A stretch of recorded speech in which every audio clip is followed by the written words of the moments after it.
zone économique spéciale de Diass, incluant donc le Cargo Village, qui est un projet en partenariat public-privé avec un grand développeur, donc c'est Telium Logistics. Il y a aussi un autre promoteur de développeur dans la zone économique spéciale. Et là, nous avons visité donc, cette zone avec le Cargo Village. Nous avons vu des installations vraiment modernes pour aider un peu dans la logistique, pour aider les entreprises qui veulent non seulement exporter, mais surtout les entreprises qui importent toutes sortes de produits. On a vu également une zone de stockage très moderne pour les produits secs, mais également pour les produits froids. J'ai également échangé avec le management sur les difficultés rencontrées, notamment en termes je dirais, d'exclusivité ou bien en termes de différenciation entre la société 2AS, mais également avec cette société donc Telium, qui est donc contrôlée par un homme d'affaires sénégalais et qui a déjà investi pas mal de capitaux et qui emploie une centaine de personnes. Et j'ai bien noté les difficultés rencontrées ici.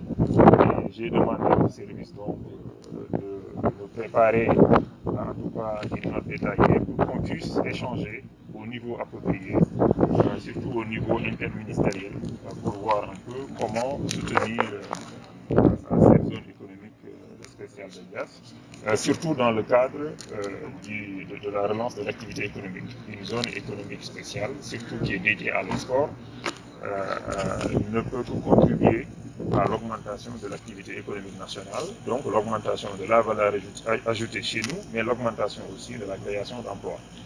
Et donc je me réjouis de voir tous ces investissements. Donc nous allons regarder donc, avec les différents ministères, les différents départements, comment trouver des solutions aux problèmes qui ont été discutés ici dans cette zone économique, dans ce cargo village. Cette zone économique et surtout ce cargo village avec tout son stockage, surtout dans le foie, devrait permettre l'exportation de produits frais, par exemple dans le poisson, mais également surtout dans la culture maraîchère, donc des cultures à haute valeur ajoutée. Le potentiel, il est là.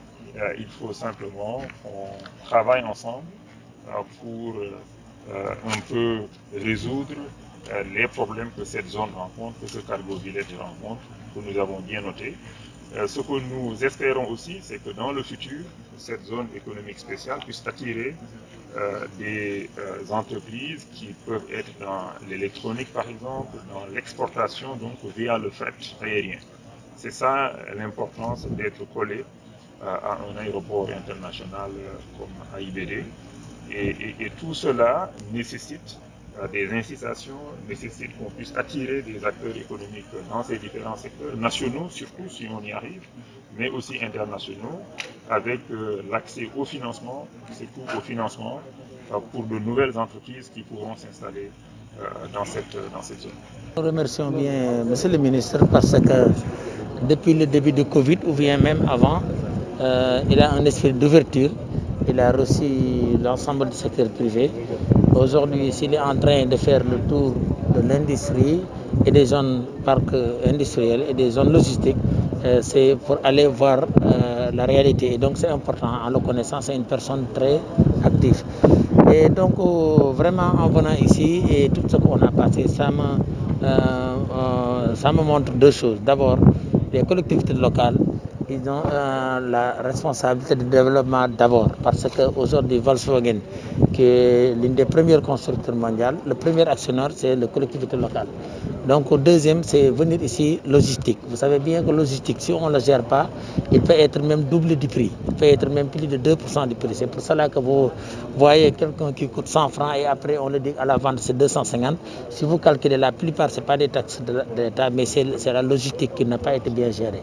Et donc moi vraiment je suis rassuré et ce que j'ai vu, et je pense que nous tous on va mieux porter, parce que nous aussi, en attendant même des investisseurs privés, nous sommes aussi des promoteurs, des promouvoirs de l'investissement. Parce qu'il y a deux choses, nous voyons beaucoup, il y a deux choses que nous devons différencier.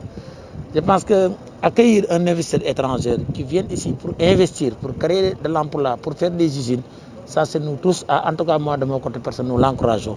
C'est quelque chose seulement que si vous entendez le secteur privé dire, c'est des marchés qui sont des services ou bien de fabriquer quelque chose avec les fonds de l'État, de repartir. C'est ça seulement qu'on est en train d'avoir une discussion. Mais l'investissement que j'ai vu, que des secteurs privés étrangers, que ce soit étrangers, qui viennent investir avec les moyens, ça nous, on l'encourage. Et moi, de mon côté, vraiment, je félicite Serigne Gueye Diop. Et c'est quelqu'un que je suis depuis qu'il est installé en Côte d'Ivoire. Et monsieur le ministre aussi, depuis longtemps qu'on se connaît. Et vraiment, je pense que très bientôt, le Sénégal peut gagner beaucoup sur le post-Covid.